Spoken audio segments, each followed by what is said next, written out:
Welcome back to our channel, your destination for the rawest, deepest dives into Beyond the Gates, where no secret remains buried and no betrayal goes unpunished. What you are about to witness is not just another family argument, but the unraveling of an empire from the inside out. The Dupree family has always thrived on power, wealth, and the illusion of control. But illusions can shatter in an instant, and when they do, the fallout is catastrophic. This chapter begins with silence. Donnell stands frozen in the private study, staring at documents that have obliterated his world.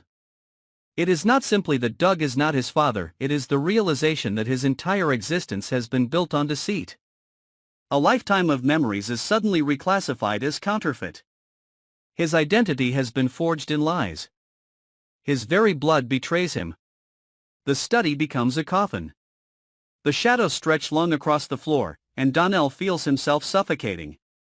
Every second of his life plays back through the warped filter of deception. The laughter in Doug's voice when he taught him to ride a bike. The severe but proud expression when Donnell won his first award. The comforting weight of a hand on his shoulder after heartbreak. All of it, poisoned. He wants to rip the memories from his skull, but they cling to him like parasites. His anger is volcanic, uncontainable. The Duprees think their secrets are safe behind gated walls and lavish facades. But Donnell has become the living embodiment of their corruption. He is both victim and executioner, and he knows it. The first stage is denial. He tells himself it can't be true. Maybe the documents are forged. Maybe someone is setting him up.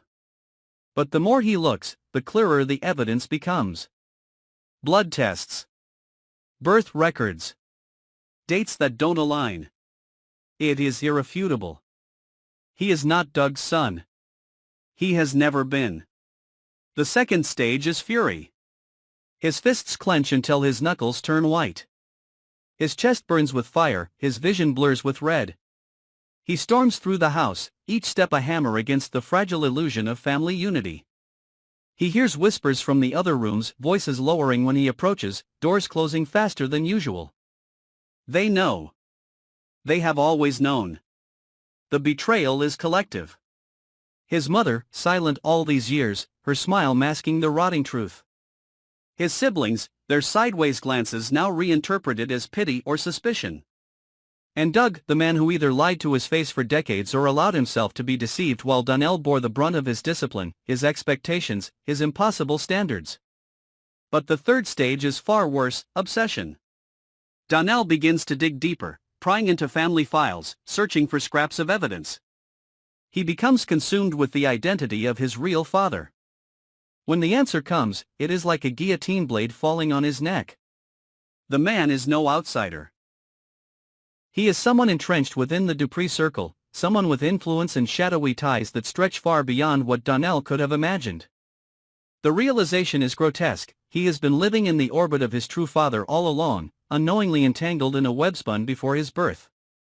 It is not just betrayal, it is conspiracy, engineered long before he was old enough to resist.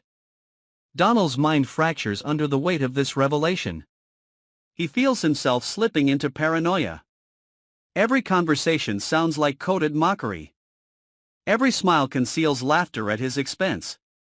He imagines the family whispering in the dark, he doesn't know. He's living a lie. How pathetic. The paranoia hardens into certainty. They have humiliated him for years, and he has been too blind to see it. This drives him to dangerous places. He begins to prowl the house at night, lingering outside bedrooms, listening to murmurs through the walls. He rifles through drawers, safes, and locked cabinets. He finds fragments of letters burned at the edges, photographs with faces cut out, medical invoices paid off in secrecy. Every discovery is gasoline poured on the inferno inside him. But it is not enough. He wants more than the truth. He wants vengeance. The family begins to notice his transformation. His eyes, once warm with ambition, now blaze with venom. His words are sharper, his silence is heavier. When he enters a room, conversation halts, tension suffocates. Even the strongest Duprees begin to fear him. They see the storm in his posture, the hurricane behind his stare. Doug feels it most. For years, he believed he was shaping Donnell into an heir, into a man worthy of carrying the Dupree name. Now, every look from Donnell is filled with contempt. The air between them is electric with unspoken violence. Donnell no longer calls him father, not even in jest. To him, Doug is an imposter, a thief who stole his identity, his childhood, his sense of belonging. But the most shocking twist lies in Donnell's mother. For decades she carried the secret, allowing her son to live in ignorance. Was it to protect him? Or to protect herself? The truth is more sinister. She knew the scandal could destroy not only her marriage but the entire family empire. To her, Donnell's ignorance was a shield, a necessary sacrifice for the survival of the dynasty. Her son's emotional well-being was the price she willingly paid. When Donnell uncovers this, his rage is no longer just paternal. It becomes maternal. He sees his mother not as a protector but as the architect of his torment. The woman who should have defended him became his executioner, and she did it with a smile. Donnell's spiral accelerates. He drinks heavily, smashes objects in the mansion, and isolates himself for days at a time. His fury festers into violence, though he directs it at walls, mirrors, furniture, anything but the flesh of those who betrayed him. Yet the family senses the shift. Violence is no longer an if, but a when. His siblings grow wary. They avoid him, yet they cannot escape the same house. Fear spreads like a contagion, infecting every corner of the estate. Meals are no longer shared. Doors are locked at night. Trust evaporates. The Dupree name, once a badge of pride, now feels like a curse that none of them can shed. And through it all, Donnell plots. He does not want to merely expose the truth. He wants to dismantle the family from within, to salt the earth so nothing can grow again. He imagines press conferences, leaked documents, public disgrace that would strip the Duprees of their empire. He imagines them crawling in shame, broken under the weight of their own lies. But another, darker fantasy creeps in. He imagines destruction not just of their reputation but of their very lives. A family that lied deserves annihilation. A dynasty built on deceit deserves to burn. These thoughts terrify him, yet they also thrill him. For the first time, he feels powerful. The Duprees sense the hurricane on the horizon, but none of them can stop it. Doug tries, approaching Donnell with cautious attempts at reconciliation. But Donnell's silence is louder than any scream. His stare communicates one truth: the bond is dead. The mansion trembles under the weight of secrets. The community beyond the gates admires the Duprees, but inside, the family is disintegrating.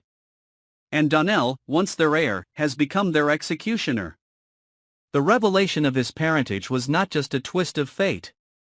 It was the fuse to a time bomb that will obliterate everything in its path.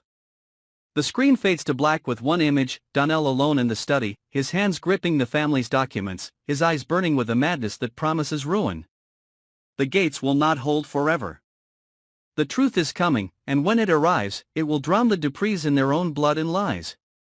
This is not the end. This is only the beginning of the collapse.